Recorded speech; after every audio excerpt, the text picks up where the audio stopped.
tenaga dengan SPM 3060069. Saya dari Fakultas Hukum Staf 2023. Di sini saya akan membuat video tentang penjelasan strategi penegakan hukum di Indonesia. Nah, yang pertama-tama di sini saya akan menjelaskan strategi penegakan hukum di Indonesia. Yang pertama itu dalam pengertian, yang kedua prinsip, yang ketiga faktor penegak hukum, dan yang keempat keadaan hukum saat ini. Nah, di sini saya akan menjelaskan pengertian penegakan hukum di Indonesia. Penegakan hukum di Indonesia merupakan proses yang kompleks dan melibatkan berbagai lembaga serta strategi untuk memastikan keadilan dan ketertiban masyarakat. Berbagai institusi seperti kepolisian, kejaksaan, dan pengadilan kerjasama dalam menjalankan fungsi masing-masing. Kepolisian bertugas menjaga keamanan dan melakukan penyelidikan, sementara kejaksaan berperan dalam penuntutan perkara di pengadilan. Sinergi antara lembaga-lembaga ini sangat penting untuk menciptakan sistem hukum yang efektif.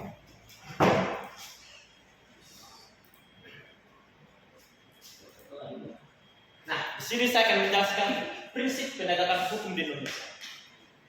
Penegakan hukum di Indonesia berdasarkan pada beberapa prinsip. Yang pertama, prinsip fundamental yang menjadi keadaan kesetaraan bagi semua individu.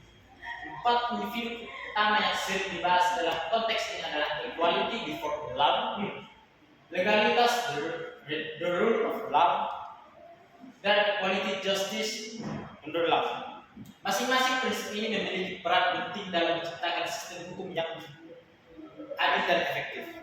Nah, di sini saya akan menjelaskan yang pertama itu equality before the law. Equality before the law atau kesetaraan di depan hukum merupakan prinsip dasar yang menyatakan bahwa setiap individu tanpa memandang status sosial, ekonomi, ras atau agama memiliki hak dan kewajiban yang sama di hadapan hukum. Dalam konteks Indonesia, prinsip ini tercantum dalam pasal 27 ayat 1 Undang-Undang Dasar tahun 1945 yang menegaskan bahwa segala warga negara bersamaan kedudukannya di dasar hukum dan pemerintahan. Penerapan prinsip ini bertujuan untuk menghindari diskriminasi dan memastikan bahwa semua orang diperlakukan secara adil dalam proses penegakan hukum. Namun, tantangan dalam penerapannya masih ada, terutama terkait dengan perlakuan berbeda berdasarkan status atau kekuasaan tertentu. Yang kedua, legalitas. Prinsip legalitas mengacu pada asas bahwa tidak ada tindakan yang dapat dianggap sebagai pelanggaran hukum kecuali telah ditentukan sebelumnya oleh undang-undang. Ini berarti bahwa setiap tindakan penegakan hukum harus didasarkan pada peraturan yang jelas dan tidak boleh ada penerapan hukum secara retroaktif. Dalam konteks ini, prinsip legalitas melindungi individu dari tindakan sewenang-wenang oleh aparat penegak hukum. Hal ini juga mencerminkan komitmen untuk menjalankan hukum secara transparan dan akuntabel, sehingga masyarakat dapat memahami dan mengetahui peraturan yang ada.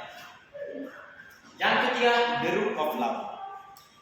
Prinsip the rule of law atau supremasi hukum menekankan bahwa semua individu dan institusi, termasuk pemerintahan, termasuk tunduk pada hukum yang berlaku. Ini menciptakan kerangka kerja di mana hukum menjadi otoritas tertinggi dalam masyarakat. Dalam konteks Indonesia, penerapan ini memastikan bahwa tidak ada satu orang atau lembaga yang berada di atas hukum. Dengan demikian, setiap tindakan pemerintah harus sesuai dengan ketentuan hukum yang berlaku dan masyarakat memiliki hak untuk menuntut keadilan jika hak-hak mereka dilanggar. Yang keempat, equality justice under law. Prinsip ini menekankan pentingnya keadilan yang setara bagi semua individu yang berusaha mempengaruhi keputusan lembaga penegakan hukum. Hal ini dapat menciptakan ketidakadilan di mana keputusan hukum tidak diambil berdasarkan fakta dan bukti, tetapi lebih dari pada kepentingan politik. Intervensi semacam ini merusak integritas lembaga penegakan hukum dan mengurangi kepercayaan masyarakat terhadap sistem peradilan. Yang ketiga, korupsi dalam lembaga penegakan hukum. Korupsi adalah masalah serius yang menghambat efektivitas penegakan hukum di Indonesia. Praktik korupsi dapat terjadi di berbagai tingkat lembaga penegakan hukum, mulai dari kepolisian hingga pengadilan. Kepolisian menciptakan ketidakadilan dan merusak prinsip keadilan karena pelanggaran hukum yang memiliki sumber daya finansial sekali dapat memberikan keadilan. Selain itu, korupsi juga menciptakan ketidakpercayaan masyarakat terhadap institusi hukum sehingga mereka merasa bahwa sistem tidak berpihak pada mereka. Untuk meningkatkan efektivitas penegakan hukum di Indonesia, beberapa strategi yang dapat saya berikan yaitu pendidikan dan sosialisasi. Hukum meningkatkan kesadaran hukum masyarakat adalah langkah awal yang paling penting. Program edukasi yang menjelaskan hak dan kewajiban warga negara diimplementasikan di berbagai tingkatan, mulai dari pendidikan formal di sekolah hingga kampanye publik. Pembuatan independensi lembaga penegak hukum. Nah, memastikan bahwa lembaga penegak hukum berperan tanpa intervensi politik sangat penting untuk menjaga integritas dan keadilan dalam proses penegakan hukum. Reformasi struktural perlu dilakukan untuk memperkuat independensi kepolisian, kejaksaan, dan pengadilan. Hal ini termasuk pengawasan yang lebih ketat terhadap tindakan lembaga-lembaga tersebut, serta perlindungan bagi aparat penegak hukum dari tekanan politik. Yang ketiga, pemberantasan korupsi. Nah, korupsi dalam lembaga penegak hukum merupakan masalah serius yang paling ditangani secara komprehensif.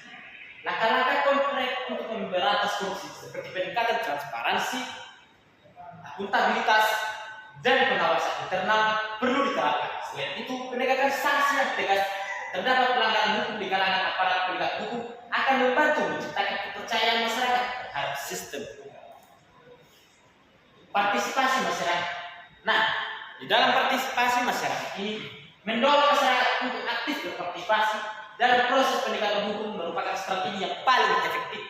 Masyarakat perlu didorong untuk melakukan pelanggaran dan terlibat dalam program-program komunitas yang mendukung penegakan hukum. Dengan menerapkan strategi ini secara konsisten, diharapkan penegakan hukum di Indonesia dapat berjalan lebih efektif dan adil, menciptakan masyarakat yang tertib dan sejahtera. Nah, di sini kondisi penegakan hukum di Indonesia. Kondisi penegakan hukum di Indonesia saat ini menunjukkan dinamika yang kompleks dan beragam. Berdasarkan refleksi dari tahun 2024 dan diprediksi untuk tahun 2025, terdapat beberapa tantangan dan harapan yang perlu diperhatikan.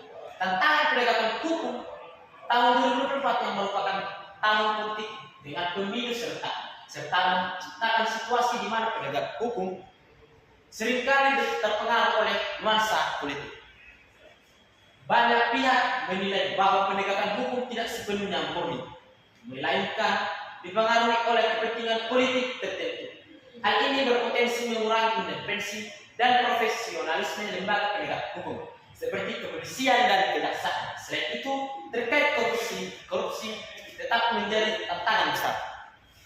Meskipun ada harapan untuk peningkatan penegak hukum terhadap kasus-kasus korupsi di bawah pemerintah baru Prabowo Subianto, harapan untuk reformasi meskipun ada tantangan. Terdapat harapan untuk reformasi dalam sistem hukum Indonesia. Pemerintah Bapak Subianto Prabowo diharapkan dapat membawa perubahan signifikan dalam penegakan hukum, termasuk reformasi hukum pidana dan perdata. Langkah sanksi yang tegas terdapat pelanggaran hukum di kalangan aparat penegak hukum akan membantu menciptakan kepercayaan masyarakat terhadap sistem. Partisipasi masyarakat. Nah, di dalam partisipasi masyarakat ini mendorong masyarakat untuk aktif berpartisipasi dalam proses penegakan hukum merupakan strategi yang paling efektif. Masyarakat perlu didorong untuk melakukan pelanggaran dan terlibat dalam program-program komunitas yang mendukung penegakan hukum. Dengan menerapkan strategi ini secara konsisten, diharapkan penegakan hukum di Indonesia dapat berjalan lebih efektif dan adil, menciptakan masyarakat yang tertib dan sejahtera. Nah, di sini kondisi penegakan hukum di Indonesia. Kondisi penegakan hukum di Indonesia saat ini menunjukkan dinamika yang kompleks dan beragam. Berdasarkan refleksi dari tahun 2024 dan diprediksi untuk tahun 2025, terdapat beberapa tantangan dan harapan yang perlu diperhatikan. Tantangan penegakan hukum tahun 2024 yang merupakan tahun politik dengan pemilu serta menciptakan situasi di mana penegak hukum seringkali terpengaruh oleh nuansa politik. Banyak pihak menilai bahwa penegakan hukum tidak sepenuhnya murni, melainkan dipengaruhi oleh kepentingan politik tertentu. Hal ini berpotensi mengurangi independensi dan profesionalisme lembaga penegak hukum, seperti kepolisian dan kejaksaan. Selain itu, terkait korupsi tetap menjadi tantangan besar. Meskipun ada harapan untuk peningkatan penegak hukum terhadap kasus-kasus korupsi di bawah pemerintah baru Prabowo Subianto, harapan untuk reformasi meskipun ada tantangan. Terdapat harapan untuk reformasi dalam sistem hukum Indonesia. Pemerintah Bapak Subianto Prabowo diharapkan dapat membawa perubahan signifikan dalam penegakan hukum, termasuk reformasi hukum pidana dan perdata.